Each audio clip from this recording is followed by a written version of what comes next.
El hedonismo fue fundado hace más de 2400 años en la Grecia clásica por un seguidor de Sócrates, Arístipo de Cirene. Tomando como base la afirmación socrática de que la felicidad es uno de los fines de la acción moral, Arístipo propugnó que el placer hedone es el bien superior. Alcanzar este bien supremo será el principal objetivo vital. El placer es un fin en sí mismo, no un medio para algo más. Por tanto, la felicidad consiste en satisfacer todos los placeres de manera inmediata. Es decir, toda decisión se resuelve siempre con la mejor opción es la que me reporte más placer. Hoy hablaremos de un manga cuyo protagonista liberó su alma del hedonismo para ser mejor consigo mismo y con los demás. Estamos hablando de Denji, de la obra Chainsaw Man. Repasaremos la evolución de la personalidad y motivaciones a lo largo de la obra.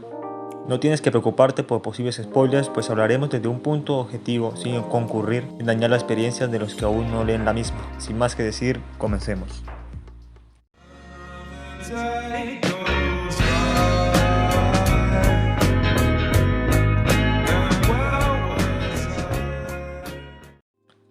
El filósofo Arístipo de Cirene, padre del hedonismo y discípulo de Sócrates, realizó una distinción entre los dos lados del alma humana. Por una parte, existía un movimiento suave del alma, que sería lo que se conoce como placer, y por otro, un movimiento áspero del alma, es decir, dolor. En virtud de ello, concluyó que el placer tiene el objetivo de disminuir el dolor, siendo el único camino para conquistar la felicidad. Al inicio de la obra conocemos a Denji, quien siempre ha sido azotado por la desgracia y por ello solo conoce el dolor de dicho mundo. No obstante, su encuentro con Pochita da un motivo para soñar en mejores condiciones que las actuales. Hasta ese entonces, las personas eran despectivas y mal agradecidas con Denji, pero con la llegada de Makima, este encuentra un motivo hedonista para seguir. Recordemos que el hedonismo busca la felicidad para evitar el dolor. A lo largo de la obra veremos la gran influencia de Makima en esta búsqueda de evitar el dolor de Denji.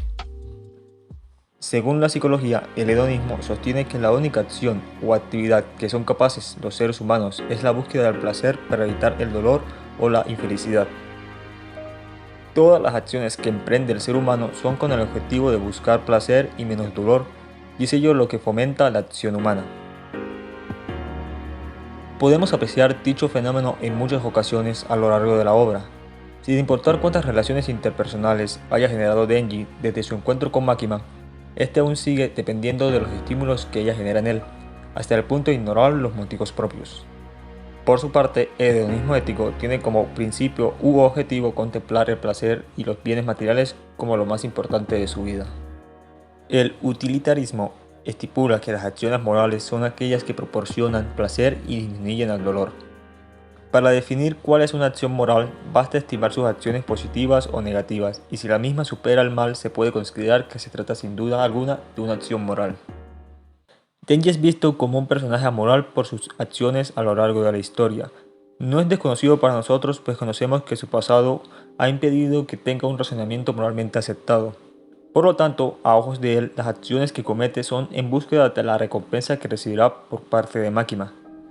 Remarca su hedonismo y gran dependencia del placer para la omisión de su dolor. En el lenguaje cotidiano, el término placer se asocia principalmente con placeres sensoriales, como el disfrute de la comida o el sexo, pero en su sentido más general incluye todo tipo de experiencias positivas o agradables, incluyendo el disfrute del deporte, de ver una hermosa puesta de sol o de participar en una actividad intelectualmente satisfactoria. Las teorías de cualidad sostienen que el placer es una cualidad de experiencias placenteras en sí mismas, mientras que las teorías de actitud afirman que el placer es en cierto sentido externo a la experiencia, ya que depende de la actitud del sujeto hacia la experiencia. Esta última teoría puede ser fácilmente asociada a Denji. Una entidad tiene valor intrínseco si es buena en o por sí misma. El valor instrumental, por otro lado, se atribuye a cosas que son valiosas solo como un medio para otra cosa. Denji considera a los demás como un instrumento para sus propios fines y considera a algunas como útiles y a otras como no. Otra de las cualidades de Denji es el libertinaje, una forma extrema de hedonismo que considera la restricción moral y sexual como innecesaria o perjudicial. De igual manera, podemos apreciar dicho comportamiento en muchas ocasiones. Aunque hasta el momento hemos hablado meramente del hedonismo en sí, muy bien, ahora hablaremos de la superación del mismo. El filósofo británico G. E. Moore dedica gran parte de su libro Principia Ética de 1903 a la refutación del hedonismo. Entiende que considerar que el placer y solamente el placer es bueno significa caer en lo que llamó falacia naturalista. Al decir que el placer y solamente el placer es bueno, el placer se convierte en un equivalente de bueno. El hedonismo olvida que lo bueno es una cualidad irreductible, afirmando que el placer es bueno en sí mismo o como un fin. Aún en casos como el de Sidgwick, quien señala que el bien formulado por los hedonistas es una cualidad irreductible, no alcanza a demostrar intuitivamente dicha cualidad. Aunque efectivamente el placer y solo el placer fuera bueno, aún así cabría preguntar, ¿es el placer bueno? Aunque la pregunta fuera absurda en el sentido de que todos sabríamos que sí, que efectivamente el placer siempre es bueno, que no hace falta preguntárselo si lo es. La pregunta no sería absurda en sentido lógico, no sería una tautología, esto es, no sería lo mismo que preguntar, ¿es el placer placentero? Por tanto, si somos capaces de diferenciar la pregunta ¿es el placer bueno? De ¿es el placer placentero? Salta a la vista que aunque el placer sea siempre y solo ello bueno, bueno no es lo mismo que placentero.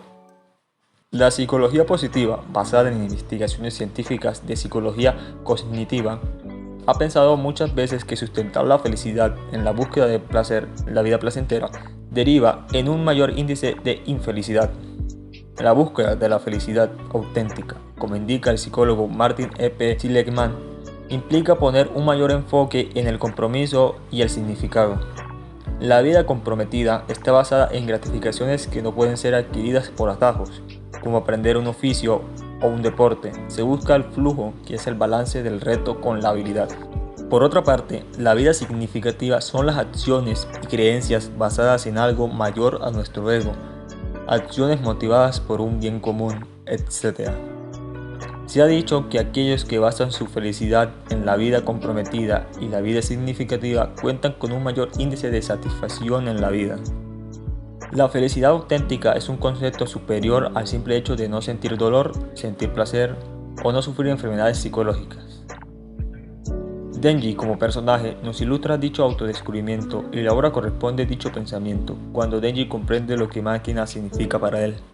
Pues recordemos que Denji siempre quiso un futuro mejor no solo para él, sino para alguien que siempre estuvo a su lado, Pochita. Es entonces el punto de inflexión de nuestra obra donde el pensamiento hedonista da paso a una verdadera felicidad, dando el valor a las relaciones y pequeños momentos de felicidad que vivió a lo largo de su historia en búsqueda de la auténtica felicidad. Pochita siempre tuvo un sueño que ahora ha cumplido Denji.